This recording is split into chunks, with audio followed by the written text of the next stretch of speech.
Alam nyo ba na ang pangalang tuburan na nangangahulugang bukal sa Cebuano ay nagsasalaysay ng isang napaka-espesyal na pinagmulan? Matagal bago pa man naitatag ang bayan, kilala na ang lugar dahil sa saganang mga bukal na hindi basta-basta, pinagmumulan ng tubig, kundi mga linya ng buhay para sa mga unang nanirahan sa tuburan, Cebu. Sa panahon na limitado ang akses sa malinis na tubig, ang mga bukal na ito ang susi sa kaligtasan at kasaganaan ng komunidad. Isipin ang buhay na nakasetro sa mga bukal na ito. Ang mga babaeng may mga palayok na luwad, ang kanilang mga hakbang ay sumasalamin sa patuloy na agos ng tubig. Ang mga batang naglalaro, ang kanilang tawanan ay naghahalo sa mahinang pag-agos ng tubig. Ang mga matatanda na nagkukwento sa ilalim ng lilim ng mga puno, ang malamig na tubig ay palaging kasama.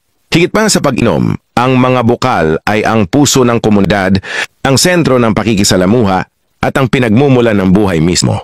Ang mga lokasyon ng mga bukal ang malamang na nagdikta sa pag-aayos ng mga tahanan na bumuo sa nukleus ng tuburan. Ang kasaganaan ng tubig ay nagpalago ng agrikultura, nagpapatatag sa kahalagahan ng mga bukal. Malaki rin ang papel nito sa maagang ekonomiya, nagbibigay ng tubig para sa mga hayop at posibleng nagpapadali sa maliliit na industriya. May mga alamat at mito na nakapaligid sa mga bukal, mga kwento ng mga espiritu na nagbabantay sa tubig, o mga kwento na nagpapaliwanag sa kanilang pinagmulan.